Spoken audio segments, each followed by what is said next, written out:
Tadbirkorlar va ishbilarmonlar diqqatiga. Endi siz va xodimlaringizni minimum kurslarida o'qitish yanada osonlashdi. Gap shundaki, sanitariya-epidemiologik osoyishtalik va jamoat salomatligi qo'mitasi tomonidan fuqarolarni gigiyenik o'qitish bo'yicha onlayn platforma Study SanEpid.uz platformasi ishga tushirildi.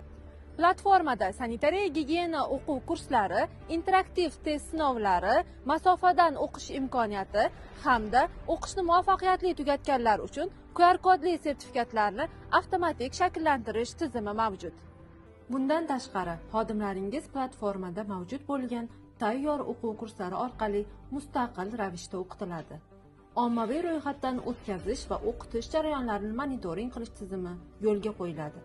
Korxona kesimida hisobotlar va analitik ma'lumotlar taqdim etiladi.